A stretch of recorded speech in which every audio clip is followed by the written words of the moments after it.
ಇದು ಒಂದು ದಳ. ನಿನ್ನೊಳಗೆ ಆಳವಾಗಿ ನೀನು ಗಮನಿಸಿದ್ರೆ ಗೊತ್ತಾಗತ್ತೆ, ಒಳಗೆ ಒಂಟಿ ಇಲ್ಲ. ಮನಸ್ಸು ಕೂಡ ಇಟ್ಸ್ ನಾಟ್ ಸಿಂಗಲ್ ಸೆಲ್ಫ್, ತುಂಬ ಮಲ್ಟಿಪಲ್. ಸೈಕಾಲಜಿನಲ್ಲಿ ಇದನ್ನು ಹೇಳ್ತಾರೆ, ಒಂದು ಮೈಂಡು ಇನ್ನೊಂದು ಮೈಂಡ್ ಜೊತೆಗೆ ಯಾವಾಗಲೂ ಜಗಳ ಆಡ್ತಿರುತ್ತೆ, ಫೈಟಿಂಗ್. ಮನಸ್ಸು ಒಂದೇ ಇಲ್ಲ, ಬೇಕಾದಷ್ಟು ಮನಸ್ಸುಗಳಿದೆ, ಒಂದಕ್ಕೊಂದು ಘರ್ಷಣೆ. ಇದನ್ನೇ ನಾವು ಕಾನ್ಫ್ಲಿಕ್ಟ್ ಅನ್ನೋದು, ಹೋರಾಟ. ಈ ಥರ ಆಗ್ತಾ ಇದ್ದಾಗ ಒಳಗಡೆ ಜಗಳ, ಎನರ್ಜಿ ಎಲ್ಲ ಡಿಸಿಪೇಟ್ ಆಗ್ತಾ ಇರುತ್ತೆ.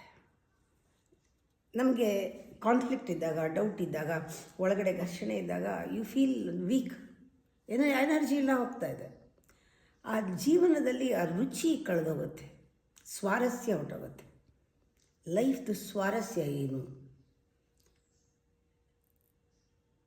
ಎಲ್ಲರಿಗೂ ಭಾವಪರವಶರಾಗಿ ಆನಂದವಾಗಿ ಖುಷಿಯಾಗಿರುವಂತಹ ಪಾಸಿಬಿಲಿಟಿ ಇದೆ.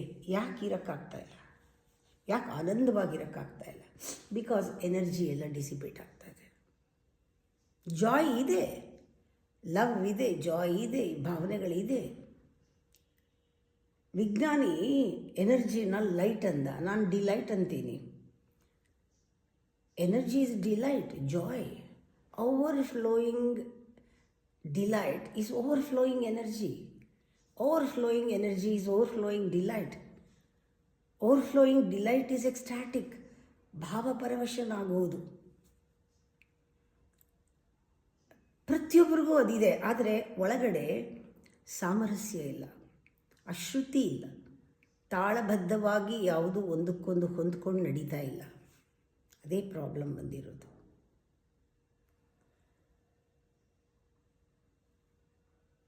ನಮಗೆ ಒಂದು ಈ ಥರ ಇರೋದು ಆಶೀರ್ವಾದ ಅಲ್ವಾ ಪರಮಾತ್ಮನಿಂದ.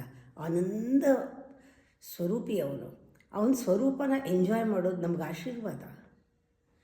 ಆ ಥರ ಆಶೀರ್ವಾದವನ್ನು ಪಡ್ಕೊಂಡ್ರೆ ನಾವು ಒಂದು ಪ್ರಪಂಚಕ್ಕೊಂದು ಆಶೀರ್ವಾದ ಆಗ್ತೀವಿ. You should become a blessing to the world because you are part of god.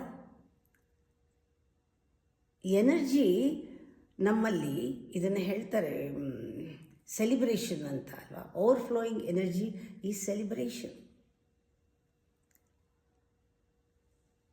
ಈ ಒಂದು ಸಮ್ಮಿಲನ ನಮ್ಮೊಳಗೆ ಆಗಬೇಕು. ಮೆಡಿಟೇಷನ್ನಲ್ಲಿ you can feel that all the 5 senses together in awareness. ಪಂಚಕೋಶಗಳು ಒಂದು ಕಡೆಗೆ, ಪಂಚಪ್ರಾಣಗಳು ಒಂದು ಕಡೆಗೆ, ಅದೆಲ್ಲವೂ ಕೂಡ ಫೀಲ್ ಆದರೆ ಎಕ್ಸ್ಟ್ಯಾಟಿಕ್ ಫೀಲಿಂಗ್ ಬರುತ್ತೆ. ಅದೇ ನಮ್ಮ ಇಡೀ ಜೀವನದ ಸ್ವಾರಸ್ಯ ಎಲ್ಲಿದೆ ಅಂದರೆ ನಮ್ಮೊಳಗೆ ಆ unity, integrity, that feeling of wholeness ಬರಬೇಕು.